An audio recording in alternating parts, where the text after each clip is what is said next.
Thank you, Jason, and good evening, everyone. I want to formally welcome you to the 2018 Monona Grove Education Foundation celebration. This is the 5th year of our special recognition that we're having for teacher grants and for other special people who have made a difference in our school district. I would like to thank all of our sponsors and guests, especially for helping us make this a successful event, and your generous donations help fund our grants.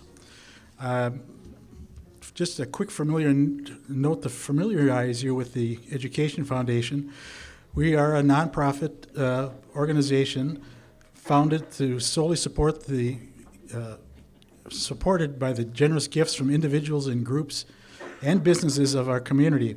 The funds from the foundation are used primarily to help implement innovative proposals that show promise of enriching the educational opportunities throughout the Monona Grove School District. Our primary focus for this fundraising event is our Innovative Teacher Grants Program. This program the purpose of this program is to take the educational experience of our students above and beyond the expected levels. The grants enhance the total education program by exposing our students and staff to new perspectives in learning, refine. I went dead. Oh, okay. And to refine innovation. Let's go back to the beginning. I said these grants enhance the total education program by exposing our students and staff to new perspectives in learning, refine educational innovations, and ultimately provide Monona Grove students with added knowledge and skills. We have 4 different types of grants that we give out each year, are eligible for funding each year. The Monona Grove Education Foundation, which is a district-wide foundation that is open to any staff member or administrator in the school district. We have the Jim Green Memorial grant, which is primarily designed to meet the K-4 to 5. Mr. Green was a physical education teacher at Nichols School for many years, and that's why his memorial is focused on the elementary levels. We have the Ed Young Special Projects grant. This grant focuses primarily on high school. And finally, the Onsager Family Staff Leadership and Development Scholarship, which is open to anyone for staff and leadership development.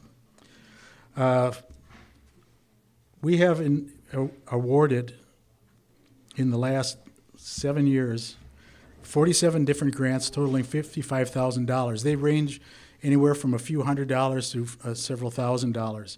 So the grant season is now open. Applications are available online on the district website. We have a deadline for submittal of January 31st, so teachers, get your innovative ideas. These are things that are not funded through the regular school district budget or building budgets, so this is your opportunity to experiment and try things out and hopefully get them into your budget. To keep this moving, it's my privilege to introduce the MC for tonight. She's been an administrator in the district since 2001. I first met Connie Heasley when I was president of the school board, and she was still principal at Maywood School. And Connie, I think, started out as a kindergarten teacher, and she's one of those, they say, makes the little ones count. But they also set the learning process up for students to motivate them for future educational potential. And she's been a long time, she started out as a kindergarten teacher, and just kind of worked her way up to administration. And Connie, come on up. It's all yours.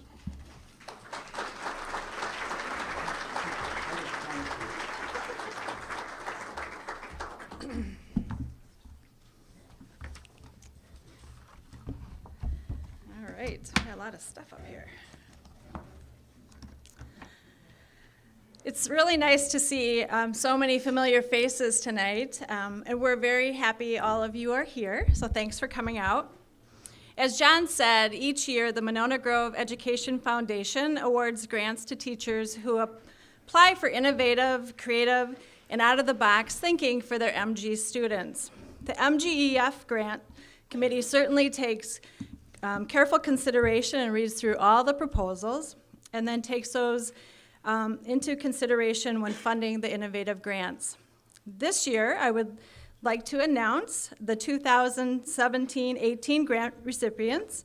And when I call your name, if you would stand up so we could recognize you.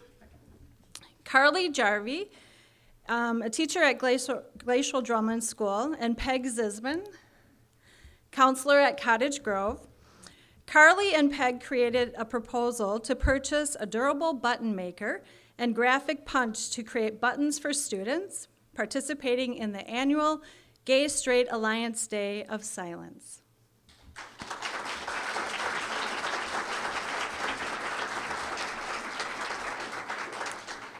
Jennifer Fonner and Renee Goodrow, if you would stand, are kindergarten teachers, or were, I think one of you were.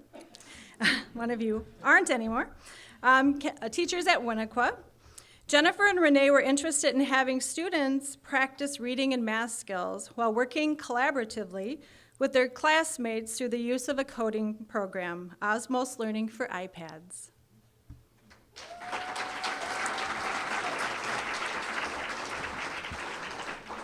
Erin Finley and Shanna Link, teachers at Glacial Drumlin. Erin and Shanna created a makerspace lab for 6th grade students. This community work area allows for collaboration and learning through trial and error using 21st century learning.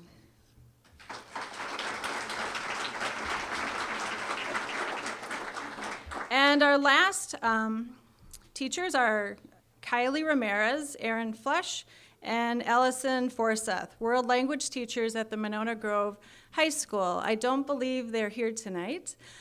These teachers were interested in attending a training for world language teachers to assist students as they navigate the challenges of the 21st century through thematic units. So congratulations to them also.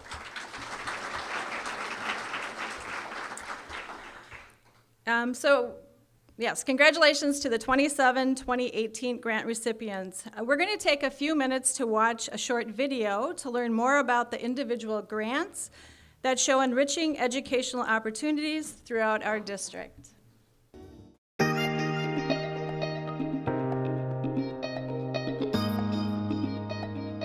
One of our biggest events of the year is Day of Silence.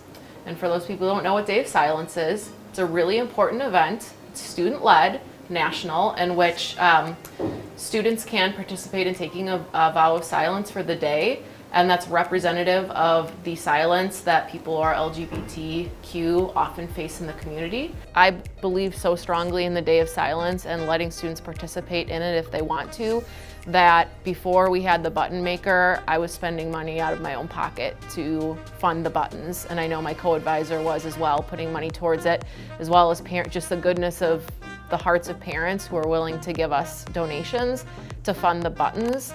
And so having the button maker is something that, again, is going to cut down on the costs in the long run, that we're not having to order everything up front. And it's saving me money out of my pocket and allowing students to participate in the day. So the button is really important because it's something durable, it's something that the students can wear and feel comfortable with, and it signifies to the teachers that they're participating, and then it's a nice memento for them moving forward that they can have that to display on their backpack, for example, if they want. It allows so many more students to be aware of the Day of Silence and to participate in the Day of Silence. The Day of Silence is a huge, really important day for students who identify as LGBTQ because they feel empowered by the day. They can feel their allies supporting them throughout the day. And so it's really benefiting and bringing awareness to the cause in the day.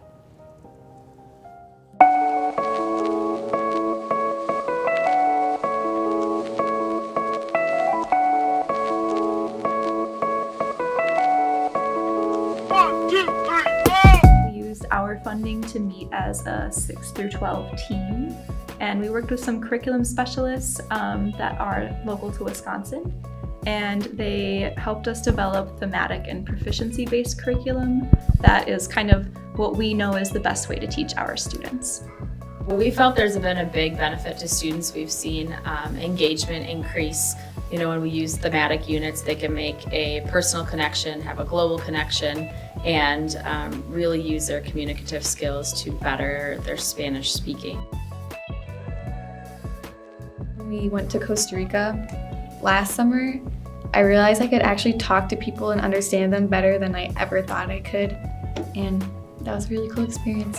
You saw someone in the street and you were able to carry on that conversation with them, and it wasn't like you had absolutely no idea what they were saying, and just being able to communicate with them was cool. Because we knew how to ask for directions and get help reading the maps, we were able to do that in Nicaragua. We've heard from students anecdotally that they really enjoy this type of learning because it's a lot more talking and communicating and using authentic materials, so listening to speakers or reading things versus memorizing a vocab list or memorizing verb forms. They're able to use it in a lot more real-life context. Instead of focusing on grammar and vocabulary a lot, we've focused our lessons and units around themes that are globally relevant, so that students can focus on more communicative strategies and talking with other people, which I think in turn leads to more interest in students in our Spanish classes and more success for them. As teachers, we've got a lot of really exciting ideas and a lot of curious students who want to expand beyond what we can give them in this classroom. And so it was really nice for us to have the opportunity to have the financial backing to meet with these consultants who could really help us in a way that we couldn't do on our own. So I think it's really important to help teachers be able to expand their curriculum and the options and opportunities that we're giving to students in the Monona Grove District.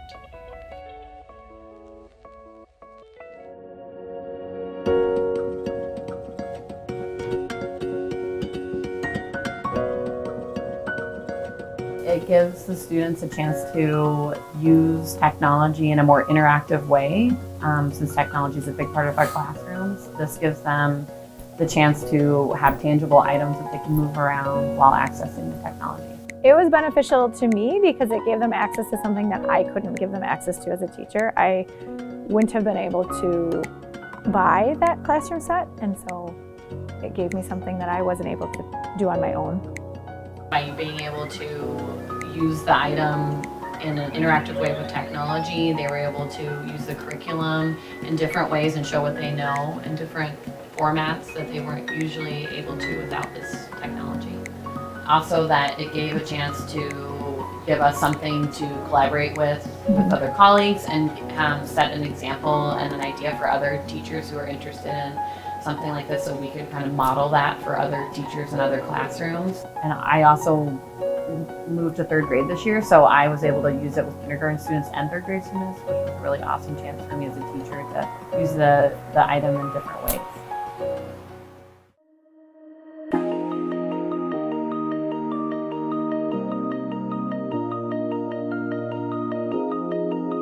The grant we received from MGEF was for a makerspace in the 6th grade computer lab. We wanted to bring in some low-tech and high-tech options to give the kids an area to learn through problem solving and trial and error, and just to give them a space to collaborate and create. Right now they're doing, behind us, they're doing the challenge with making light circuits. So they're making Frankenstein's eyes light up. And so it's given us buying the batteries, buying all of the materials that we couldn't do necessarily within the confines of what our budget is. The club that we're doing right now is once a week after school that we run through Parks and Rec, but the makerspace is open throughout the school day. So Erin can use it through her computer classes in 6th, 7th, and 8th grade. On Fridays in my 6th and 7th grade classes, we have Maker Day or Maker Fridays. And so it's kind of like the coding club, but in my classroom. And so they check out different stations, and then they can like explore coding on spheros or do 3D pens or do a STEM activity, and we rotate that every Friday so they get a new experience every week. We were trying to come up with a place where kids really could be kids again at school, and where they could build on the Lego wall or create with 3D pens. Just give them a space really to be kids and have them show us what they can do. They might be really good at coding, but in a normal day with math, science, social studies, and reading, there's nowhere for coding. There's nowhere for those aspects of their personality to come out. And so we've been able to create that culture down here where they excel, and they excel all the time, and other kids are looking up to them. A couple weeks ago, we bought some electronic breadboards that one of the kids asked for, and we don't know a lot about electronic breadboards, but one of the students really knows about them, and we had 2 8th graders connecting with him, and he was teaching them how to do it, and so it was like, you know, student teaching student.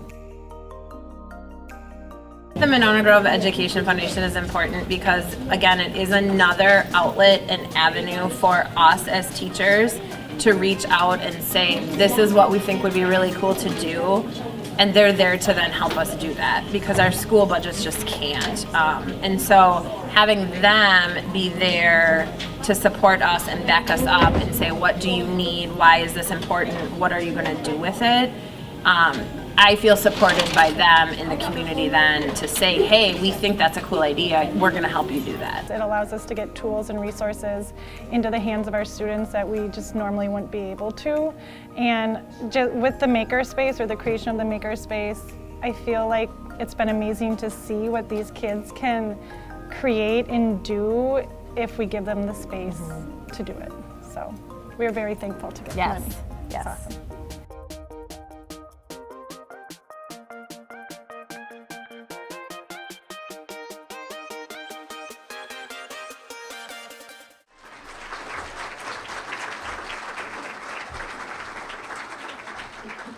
What great ideas, and it's so fun to see it in the pictures, right? It really, pictures do say 1,000 words. From a very early age, we are sent out of our homes into the world, to school. Parents put a great deal of trust into the hands and hearts of kindergarten teachers. It is in kindergarten that we are taught the fundamentals on which civilization rests. These rules and expectations are taught in a language that small children can understand. Our kindergarten teachers didn't use words like, human society cannot function without an equitable distribution of resources of this earth. But instead, they used phrases similar to, there are 20 friends in this class, and we have 5 iPads, 4 Ozobots, 3 dolls, and 2 trucks. And to be fair, we must share. Likewise, kindergarten students will not understand violence is counterproductive to the constructive interactions of persons and societies, but a child will eventually understand that the rules in the world and school are the same. We keep our hands and our feet to ourselves. We are safe, respectful, and responsible. Children eventually learn to connect rules. People won't share or play fair if you hurt them. My kindergarten teacher, Mrs. Marks, helped me learn many of the important life lessons. Mrs. Marks was a lovely lady who had a soft voice, a warm heart, and a calm presence. Mrs. Marks, like all kindergarten teachers, read stories to us. I recall one day, while Mrs. Marks was reading, the sense of curiosity and wonder rose to an urge for me. I can't recall the story, but I sure can recall what happened while she was reading.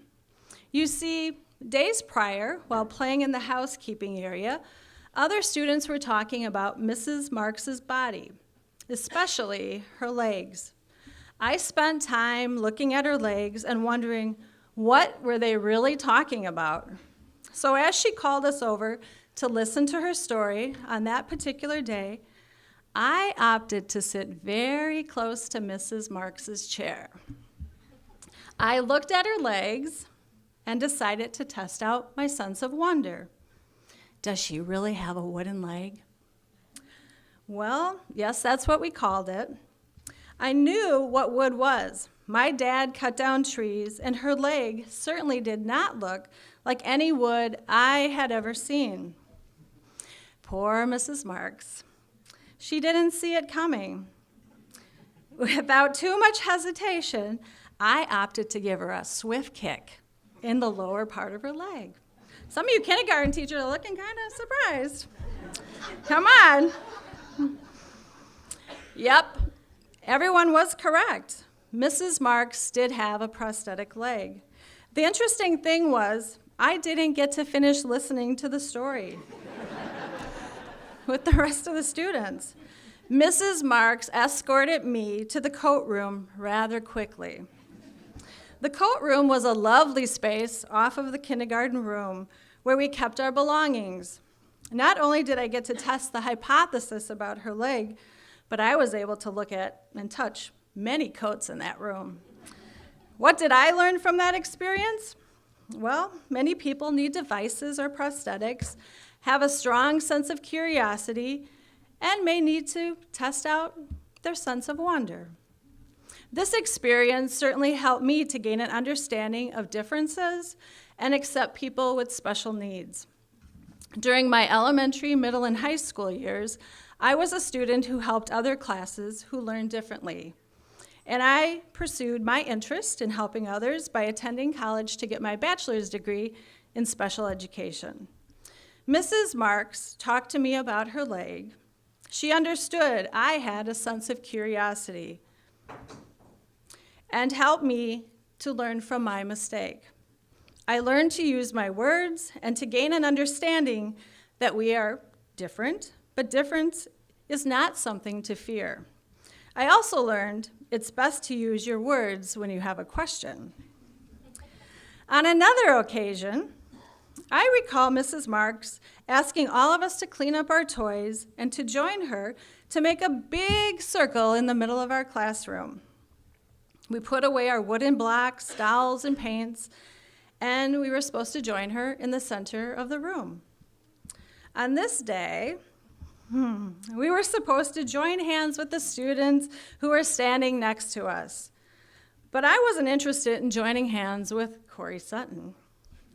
I'm not sure if it was because Corey was a boy or possibly because I had hoped a different friend was going to stand on that side of me. I can still see poor Corey right here. I certainly was not offering my hand to Corey, but he opted to follow the teacher's rules, and he reached into my personal bubble space. Instead of just allowing him to grab my hand, I thought it might be best to give him something a little more, teeth marks. See, I'm revealing a lot about myself tonight. And I'm so glad I signed my contract, Dan. No. I guess I thought that he could reflect on the importance of why you don't grab someone's hand. Well, he wasn't the only one that had to reflect on the behaviors demonstrated during that circle activity. I believe I was asked to sit on a chair. Mrs. Marks learned that sending me to the coat room to reflect or play wasn't such a good idea. And I was asked to watch the activity they were doing, and all the while I probably heard how fun the activity was that I was missing. When they all finished having fun, Mrs. Marks, in her sweet, gentle voice, talked to me about my actions. For those of you wondering, I didn't go around biting anybody after that. Mrs. Marks taught me that people won't play or share with you if you hurt them, and also the importance of using your words to solve problems. As a teacher and principal, I can't tell you how many times I have had to talk to students about keeping their hands, feet, and teeth to themselves. Mrs. Marks paved the way for me to have these important but caring conversations with others. Although I have had these memorable experiences and a few other life lessons that I haven't shared, kindergarten was a special time to be with other students in a warm and nurturing community setting orchestrated by Mrs. Marks. In our district, we have so many wonderful kindergarten teachers who have touched the lives of thousands of children. It takes a very special person to be a kindergarten teacher. You learn to repeat yourself dozens of times throughout the day and have to be fluent with code switching to be with your family and friends. You realize your family members and adult friends are capable of understanding multisyllabic words and more than one sentence at a time. Kindergarten teachers understand the importance of play. Play is how children work through and navigate their world. Like the kindergarten of our childhood, our work world provides endless opportunities to use the life lessons we learned as a kindergarten student. It is a space which imagination, innovation, connection, and discovery collide, and play made it all possible. While in kindergarten, we learned about the importance of people skills and foundational literacy and math skills that constructed a strong base for years to come.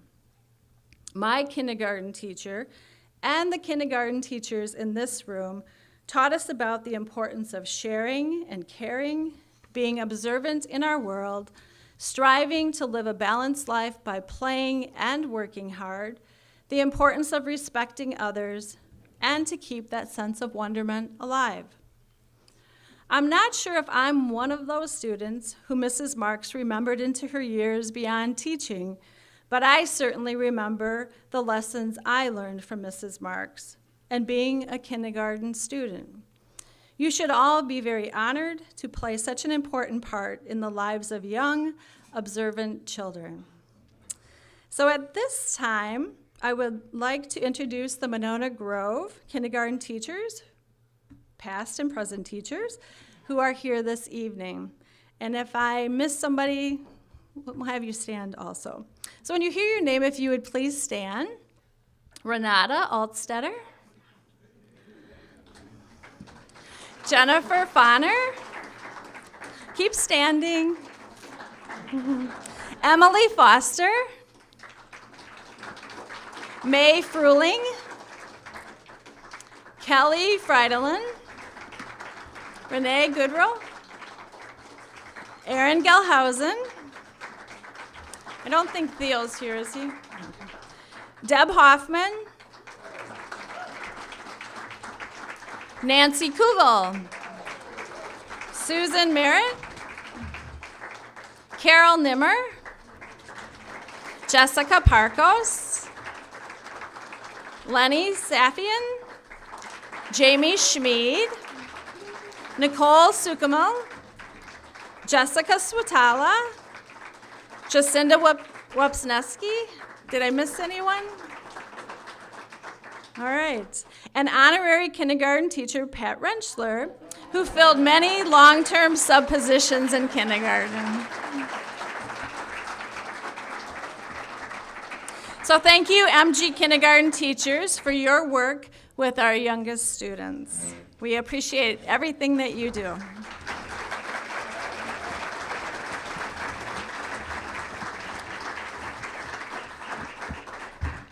As a tribute to our Monona Grove kindergarten teachers, we have a video montage highlighting how kindergarten teachers have touched the lives of past and present kindergarten students.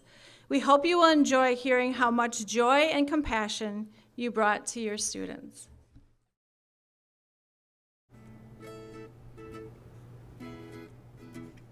I went to kindergarten at Maywood Elementary School. It's Cottage Grove School. Winnequa. Maywood School. Cottage Grove School on top of the hill. Winnequa. When I went to kindergarten, it was at Nichols School. Winnequa. I went to Nichols. At that time, Nichols was kindergarten through 5th grade. Here to Taylor Prairie. Taylor Prairie. Winnequa. I went to Maywood. At Taylor Prairie. Winnequa. My kindergarten teacher was Mrs. Hoffman. Just so sweet and patient all the time. Mrs. Gallagher, and she was a very grandmotherly type of person, kind of woman, you know, cuddly. Back then it was just a fun time and basic, tying shoes, colors, getting more socialized. Miss Fano. When she laughed, it made me happy. I learned how to read, how to do math. Yeah. Because I had most of my friends in there. I had a lot of friends. It made me happy. In kindergarten, 32 years ago, I had Miss Hoffman. I remember the trip to the pumpkin patch, and this is 32 years ago, so I can't believe I remember it, but Miss Hoffman would start the beginning of every class, everybody down on the carpet, and then she would go over what we were going to learn for the day and the activities we were going to do. I had Miss Freidelin. I liked the arts and crafts, and when we had free time and we could just do whatever we wanted. Miss Boyd. She was just really nice. Like, I don't think I would have remembered my teacher, my kindergarten teacher, that well if she wasn't, like, super nice. So, I remember reciting the alphabet a lot. Mrs. Wilson was a really grounded, warm person, and she knew how to connect with kids. We all sat on a special spot on these steps, and she sat at the bottom in her chair, and she read us books. And I remember that the most distinctly because I loved books, and she made that special. Mrs. Bonner, she was really dedicated to us. I also found in my kindergarten folder this card that Mrs. Wilson wrote us after the school year. It's a thank you note, but she wrote in it that my first grade teacher will be so happy to get to know me, which is very sweet. Miss Gala, she was always smiling and kind. When it was almost like the end of the year and we did these rings and we hanged them up by the window, and then every day we took one off. My favorite memory was just how warm and welcoming Mrs. Nimmer was, and she played guitar for us. And I can still remember walking in the classroom and seeing the ABCs up on the wall and being really excited knowing that I was going to know all those by the time I was out of kindergarten. And that she had long brown hair, and I liked long hair. My teacher was Mr. Hanson. I used to bring in movies, and he would play them while we had nap time, but obviously we don't have nap time anymore, which is sad. Miss Bonner, she was really nice. I had Miss Mankey. I remember when we would sit on the carpet and she would read us stories. Miss Safian was my kindergarten teacher. Of her, I remember high energy. I picture myself standing in the corner watching her trying to work with every student throughout the whole classroom, which I think was amazing. I mean, I personally would be very tired, and maybe she crashed when she went home, but it was amazing, the amount of energy that teachers in general, but that I remember Miss Safian had. Mr. Henson was really funny, and he always included everybody.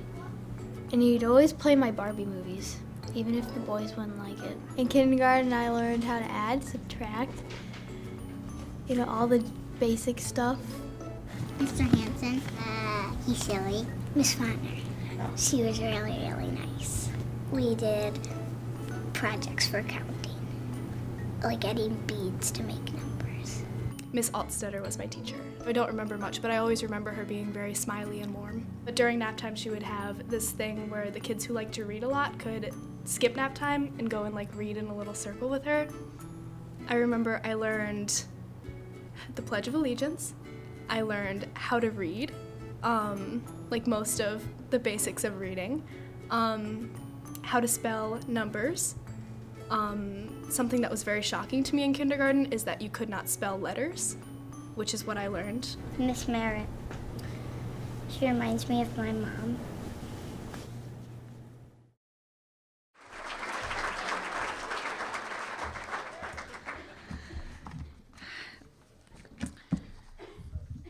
Kelly and I started the same year at Maywood School. I was not the principal that hired Kelly, but very quickly, after I was hired, I learned a little bit more about Kelly.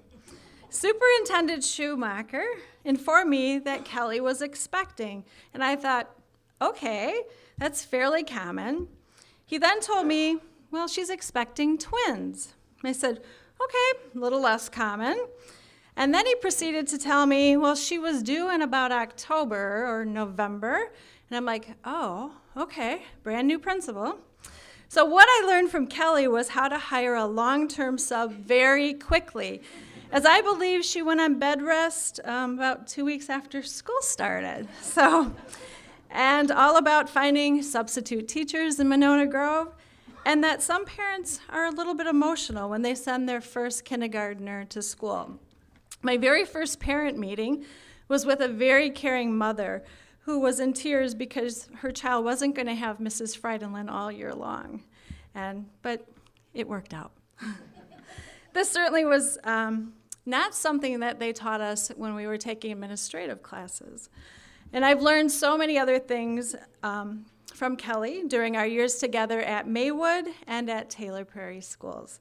So I'd like to invite Kelly Freidenlin to share with you her experiences of being a kindergarten teacher.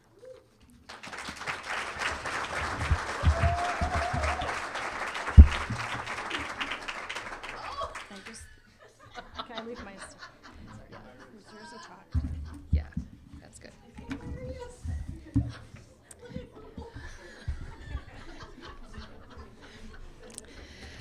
Connie, I was just trying to help you in your first year. I know that's what I was trying to do. I don't know.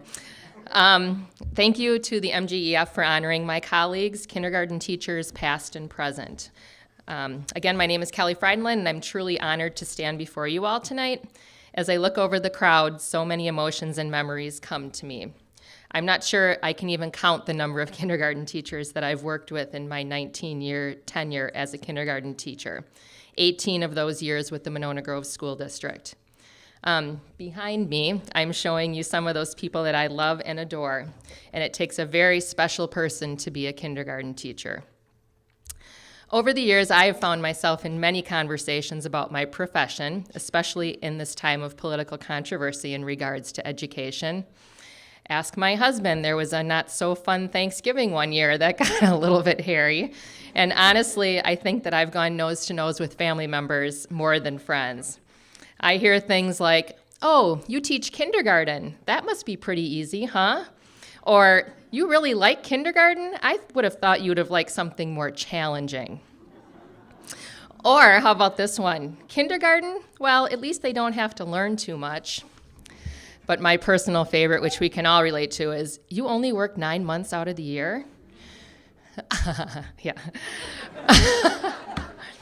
But am I right, kindergarten colleagues, that I dare you to find a parent or a volunteer in your classroom that doesn't say, "How do you do this all day?" Or, "Thank you, I'm just tired looking at you." How many of you put in tireless hours into summer curriculum work, part-time jobs, or just trying to make up that time that you didn't devote to your family? I used to get annoyed at those comments, but not anymore. I just realized that they really don't know what being a kindergarten teacher entails. They probably think they're making friendly conversation or maybe even giving you a compliment. They just don't know. So here is the truth about being a kindergarten teacher. It is not easy. In fact, it is hard. We literally start with students who cannot recognize their name or write any letters and unlock all of their knowledge in a matter of months. Kindergarten kids are required to know more than the ABCs and the 1, 2, 3s. They need to add and subtract fluently. They need to decompose numbers. They also need to read CVC words and over 50 sight words. When I was in kindergarten just a few years ago,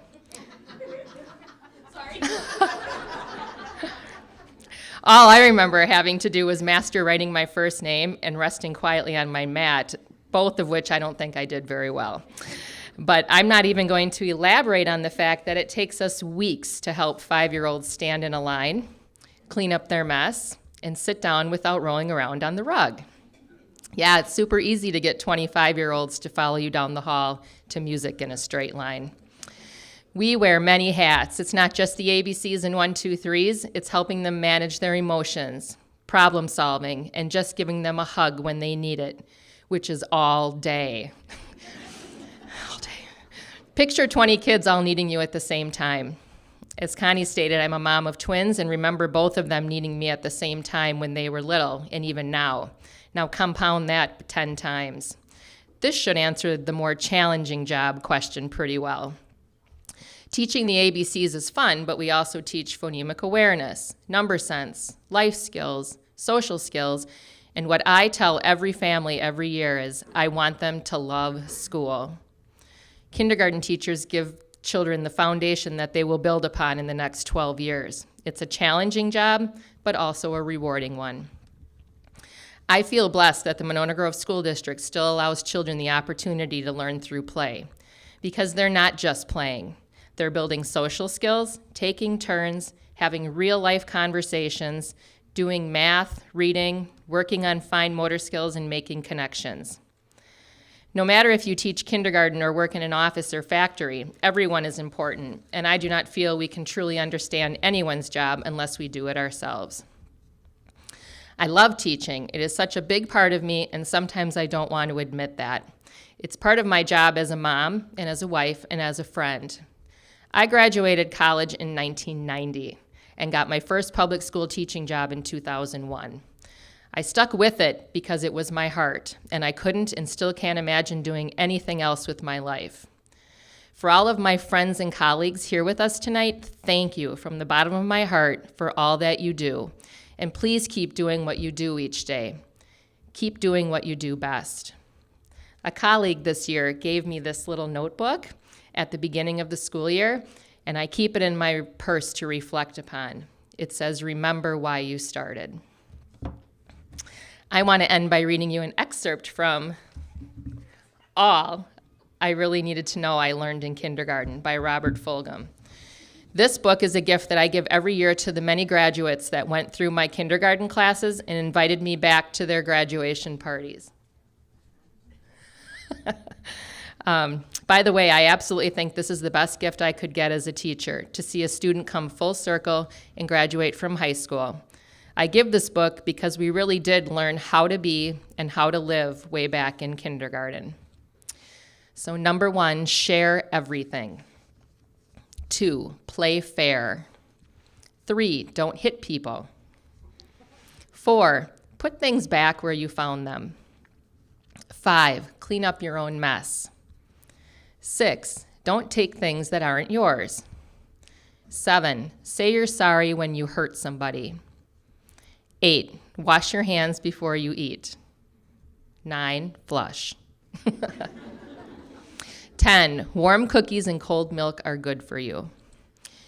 11, live a balanced life, learn some and think some, and draw and paint and sing and dance and play and work every day some. 12, take a nap every afternoon. I don't know why 5-year-olds don't understand that one. 13, when you go out into the world, watch out for traffic, hold hands, and stick together. 14, wonder. Remember the little seed in the styrofoam cup? The roots go down and the plant goes up, and nobody really knows why or how, but we are all like that. And 15, remember the Dick and Jane books and the first word you learned, the biggest word of all, look. In conclusion, no matter how old you are and what you do in life, it's best to hold hands and stick together. Thank you to my fellow kindergarten teachers. I love you, and you deserve this night and so many more. Thank you.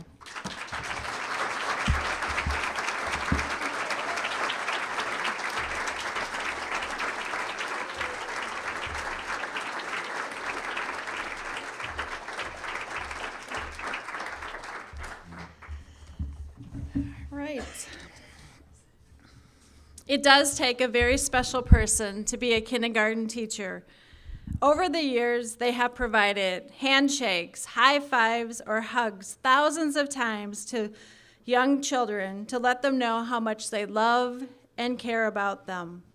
Everything we really need to know and learn in kindergarten is an important life lesson, and we have our kindergarten teachers to show gratitude for this knowledge. Let's give another warm round of applause to our honored guests.